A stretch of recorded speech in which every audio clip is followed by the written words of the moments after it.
Are you a woman in the corporate world striving to break barriers, challenge unconscious bias, and lead the way for women in leadership roles globally? If so, this is the podcast for you.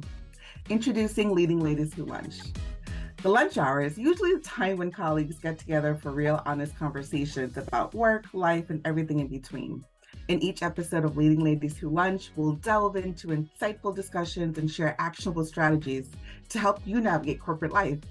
Co-hosted by me, Cece George, a leadership development architect and inspirational speaker. I'm thrilled to share my experience and expertise on leadership, mentorship, and organizational intelligence to help you own your career.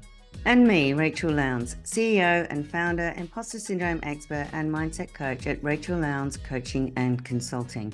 Passionate about helping women conquer imposter syndrome and unleash their inner confidence to get the recognition and promotions they deserve. Jam-packed with insightful conversations, expert advice, and inspiring stories from a diverse group, we'll explore how to overcome obstacles, shatter those glass ceilings, and build unshakable mindsets to unlock your true potential. So whether you're sipping a coffee or enjoying a meal at your desk, tune in for a no-host bar lunchtime chat. Episodes will be dropped every 2 weeks. You can find us on Apple Podcasts, Spotify, or wherever you get your podcasts. And don't forget to hit that subscribe button. Leading Ladies Who Lunch, empowering women, one conversation at a time. Hello, welcome back to the Leading Ladies Who Lunch podcast. Hey, Rachel, what's new with you? Oh, hey, Cece. Well, I'm in the UK, so for once, we are working in the same time zone. Woohoo! Woo! I hope your travels over here were safe and smooth. So glad that you're back on this side of the world. Northern Hemisphere. That's right. That's right. All right. Well, I've seen a lot posted online about being brave. I don't know if you're seeing some of this stuff on LinkedIn and social media, but, being brave and saying the hard things. And I think, when it comes to the workplace, that's a really sensitive topic because, most workplace cultures tend to be nice. We're afraid to say things because we don't want to offend or hurt someone else's feelings. So there's a lot of things that tend to go unsaid. And then, what that does is it harbors and it festers. And, when I think about that in particular, what comes to mind is speaking up or saying the hard things when someone else is taking full or partial credit for work that you've done. So, let's really talk about this. Let's dissect it and talk about people who steal or take credit for your work. Yeah, okay. Well, I mean, first of all, I just want to say I'm all about bravery. Like that is like my main thing. So I'm definitely one of those contributors to talking about bravery online. Love I it. think it's really important that, when we're fronting up to anything, be it our fears, whether we're not comfortable or confident about something, you definitely got to speak up. And especially when people are taking credit for your work, just in the interest of fairness, right? So, yeah, let's get into this. Cece, has this happened to you? Talk to me. Oh my God, Rachel, this conversation is so timely. It actually just happened to me a few weeks, actually. I went to an event and I was complimented a number of times on a program that I had started many, many, many years ago. Right. And even though I'm not in the organization anymore, the program continues to be a success, which obviously I'm thrilled to hear. Now, here's the thing. When I started that program, it was an idea that I took and I actually modeled this program off of an existing program. Right. And I just tailored the content to fit a different audience. So I took something that was working really well, tailor the experience to just make more things happen really well. Right. Now, when I had this idea, I took it up the ladder, excuse me, to launch. I, was able to get my blessings from leadership. And with that, I went forth and started this program. Now, at the time that I started the program, or at least I'll say I had the idea for the program, there was another colleague who did not work directly with me on the team. I know this colleague from just being in the organization, and this particular colleague had completed that original program. And heard I was starting this new spin-off and wanted to partner with that. So I did. I asked if you wanted to partner and, she agreed. Here's the thing, let's level set. When I think of a partner, I think of someone who works with you, who shares that workload, who contributes, who makes an effort. I mean, Yeah. am I crazy here? Is this on par with what you think a partner is? Yeah, I think we can all agree on that being Okay. the definition, right? It's simple enough to Okay. understand, or so you Right. think. I feel like there's more coming. There is definitely more. So while this colleague worked with me, I definitely can't say that the workload was on par, that was equal. I was designing the content for the program and I would, send things over for them to, contribute to react to, partner in the work.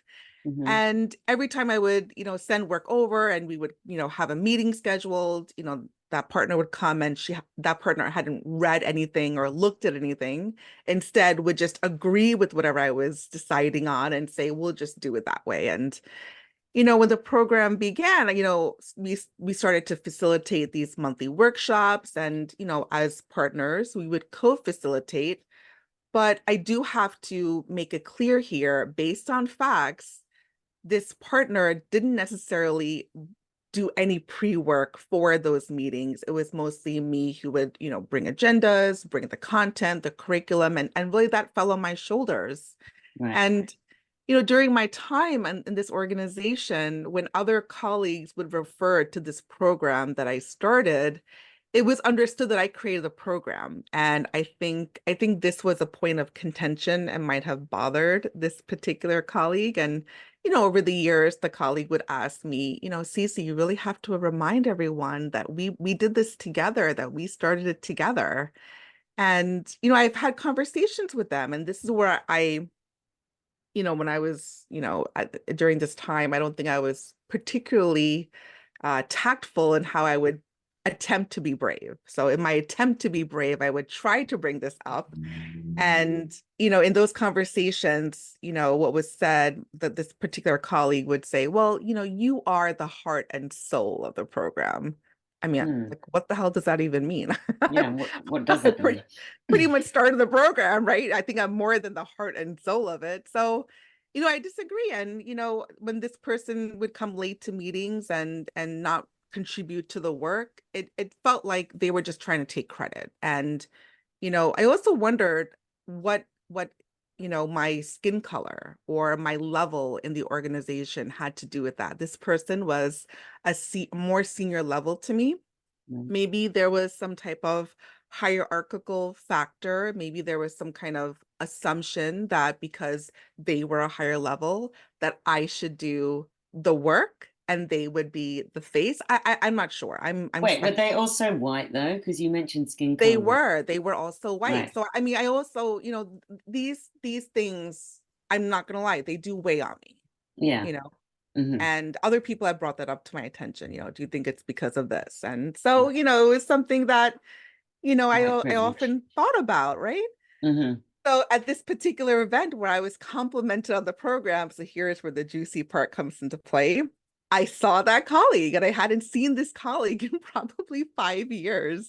Right. And at the end of the event, I walk over to this colleague to greet her and to catch up. And colleague says, Cece, you really have to remind everyone that we started the program together. I mean, after 5 years, the song hasn't changed. Yeah, that's tough, isn't it? Because clearly they feel very much like they're part of it, but you wrote it, you created it, you had the idea, you did all the work. So, you know, Right. that's kind of not cool. And I mean, I can resonate with that one a little bit actually, because I've got a similar story, although it's not in the workplace, but there's Mm. one that really stands out that's kind of on par with what you're saying there is that so when I was at university, I was doing a teacher training course, right? And for the Nice. fun, yeah, like the primary school team, we're talking 5 and 6 year olds here. It's awesome, loved it. But we as part of the final assessment in the first year, you had to do like a term long teaching practice Okay. and that involved writing the entire lesson plans for that term, which covered obviously at primary school, or that, I don't know what you call it there, but like it's that early years. You have to do all the Elementary. elementary, Correct. right? You have to do all the Mhm. topics, right? You have to do all the subjects. So we had like a main topic that we had to work off, and I cannot for the life of me remember what it is now. But obviously, we're writing all the lessons, and we had to do it in pairs. And that's why I'm Mm, saying we, right? We had to work together on this. So I sure. got paired up with someone who I thought was going to be a great partner. You know, I thought she was a hard worker. I thought she was Mm, studious, you know, good person, all that kind of thing. I'm not saying she's not a good person, but right. we had, yeah, big but. We had agreed to split the term, and that I would do the first half, and then I would send her all the lessons, similar to what you're talking about, you know, do this Sure. bit and share it. And then she could plan out the second half.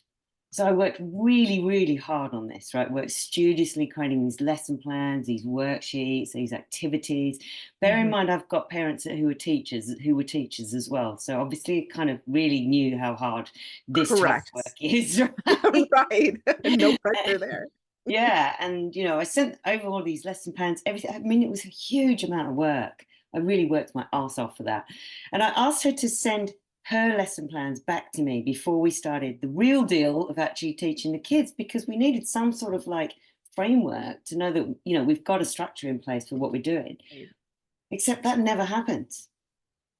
She did nothing, like absolutely nothing. And then when it came to the second half of the term, we didn't have any lesson plans. Ooh, So I completely panicked. So I'm like, we've got a responsibility. We're teaching children here. Like, this is not a joke. right. Right? Going out drinking all the time. So I'm in the Mm. library every night creating lesson plans and doing all this work because I started panicking, and she still did nothing. It was honestly so frustrating. Right? But was there even a reason? I mean, did she like what was the reason for I not think, doing to anything? be honest, I think she was just winging it a bit, to be fair. And also, she clearly Oh, just thought, well, Rachel's going to do it, so I don't have to. Which right. obviously just, I couldn't handle the fact that we were turning up with like nothing and just winging it. Like, that's a joke. That's actually Right. offensive to children and their parents and the school system and everything, right? So, Absolutely. yeah. But you know what? Here's the kicker, man, right? To top it all off, we got marked the same, right? Oh man. So, and I did all of the work. I was absolutely What? livid about this situation. It's like, what do you No. mean she gets the same grade as me? I did all the goddamn work. I was Oh absolutely furious, my like God. really annoyed. What? And I was so pissed off. I dropped the teaching element of my degree at that point. I was just like, this is too unfair and I can't handle it. You're not doing anything about it. You're not listening to Right. me. I'm done. Oh my God. Wow. Well, I think Maybe we've a bit dramatic, but you know, I was pretty upset.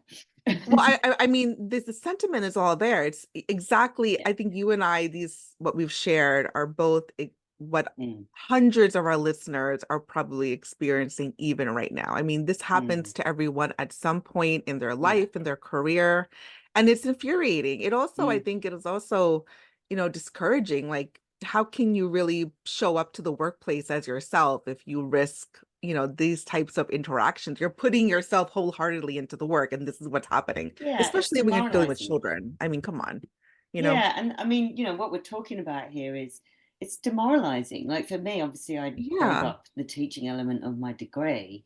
That was obviously a bit dramatic, but I felt really strongly about it. And then, you know, for you, it's like someone is taking the credit for your work here and constantly reminding you that they're doing that. yeah. And I mean, there was no humility there. It was, and with that example, I did put my heart and soul into that program, but yeah. I also put my intelligence, Hmm. my intellectual property, my time, my Hmm. effort, my creativity, my innovation. I put Yeah. all those things. And for someone to come and say, no, that wasn't just yours. Well, I mean, as far as I can tell, it came from here, right? I Yeah. mean, it really is so condescending, actually, and that's why I think it's so important to speak up when someone is trying to take credit or steal your work. Because Yeah. here's the thing, if you don't speak up, guess what? no one is No one. coming to your rescue. No. Speaking up lets the other person know that you're not just a doormat to be walked all over. You Mm, know, you have to have that courage and conviction, and people need to see that you have that, yeah. because speaking up when someone isn't giving you that full credit, also isn't just ethically wrong. I think it also impacts your executive presence Hmm. and also your brand. Mm, Everything we do, in fact, ties back to our brand, our words, our actions, how we speak, how we treat others. And if we're not defending our brand, no one else will. absolutely. So true there. Cece, you really do have to stand up for, what you contribute, the value you bring, and so that you can get recognized and rewarded for it. I also made a mistake of not speaking up earlier in my career about people who were taking credit for the work that I'd done. But I think at the Mm, time, it was a bit of a strategic move for me because I was on a specific visa in Australia, and I didn't want to rock the boat mm. too much. I had quite a tricky manager who did take everybody's ideas because he was winging it, genuine imposter, I think. And annoying as it was at the time, it was really more of a case of suck it up, buttercup, because your future depends on it now. But like, I don't think that's a good idea unless you have a strategic reason, like I did, to do that. But, like, you do have to stand up for yourself. You do have to say, and we've talked about this before about your brand and self promotion. It's really important to reiterate that because no one knows what you've done unless you've told them, right? So you have to Exactly. And be that's really something that clear on that. I think is also really important for minorities and people of color. You Mm, know, I think I don't know I've said this before, but growing up in a South Asian Indian immigrant household, my hmm. parents always talked to us about, be humble. Don't Hmm. brag about yourself. Don't talk Yeah, about yourself. Just work hard. People will understand and recognize and reward you for what you do. yeah, And I realize that yeah. way of thinking, while I understand where it's coming from, Mm, isn't going to get me to where I want to go in my future, in my career, right? So mm, this, added this mindset of, I think you can stay humble. I think leaders should have humility, but I think you have to speak up when things are factual. yeah. And in this case, speaking up is so important. Well, there's a difference between going up the career ladder to get to leadership and being in that leadership position. And one way you've got to get there is by talking about what you've done and your Exactly. accomplishments and what you contribute and the value you bring, because you are not going to get promoted without it, right? You're just not going to get recognized, rewarded, and No. promoted if you don't talk about what you're doing, because we know the results don't speak for themselves, right? Do not. They do not. They do not. So, all right, we've spent some time, sharing our stories and experiences of, different situations where someone has tried to take full or even just partial credit. But, let's talk through some strategies for how our listeners can Mm, address these situations and feel confident to do so. So, mm, what comes to mind is you have to be prepared to speak up by sticking with the facts, mhm, restating the facts of what you've contributed. You have to own that, and what you're observing others did or did not do. I think in the example I did talk about earlier, while I will say this, while I did have the idea and I did put the content, the curriculum and co-facilitate, that partner showed up. They would co-facilitate, engage. So I do want to give credit there. But if I'm sticking with the facts, that partner is taking credit technically for work they did not contribute to. So I'm mhm, purely just restating the facts, right? mhm, And that's why it's important to stick with I statements. Here's what I'm observing, mhm, or this is how I contributed.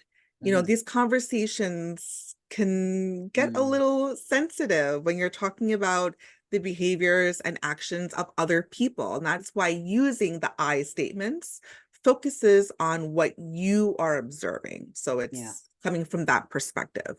Yeah. I mean, I think it's okay to be collaborative and use we when it is a team effort, but being very clear on the specific parts that you were responsible for creating and taking ownership of that. Because we want to create connection, but we also want to be credited for the value we have contributed to that process and be recognized for it too. Being comfortable with your self-promotion. Again, we've talked about this a bit. So, being comfortable with that self-promotion part is really key.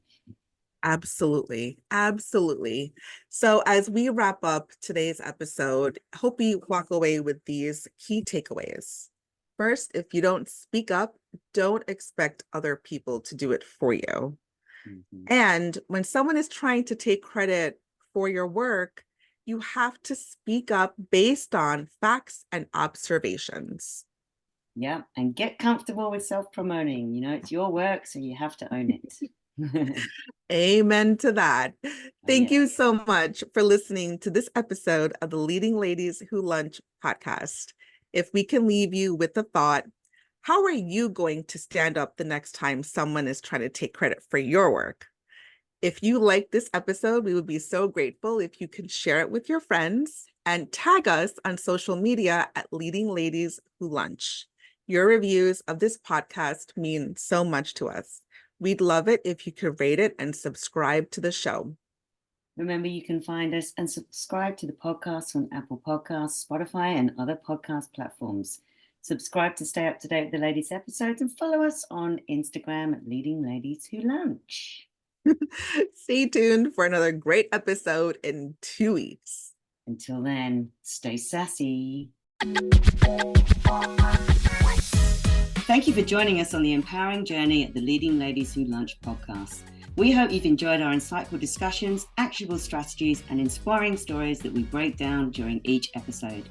If you haven't already, make sure you subscribe to Leading Ladies Who Lunch on Apple Podcasts, Spotify, or your favorite podcast platform so you never miss an episode. And remember, the conversations you've heard on this podcast are just the beginning of your journey. Let your voice be heard, inspire change, and continue breaking barriers as you lead with authenticity, resilience, and unwavering determination. Until next time, keep embracing your leadership potential, challenging the norms, and shaping a better world for women in the workplace. Leading Ladies Who Lunch, empowering women, changing lives.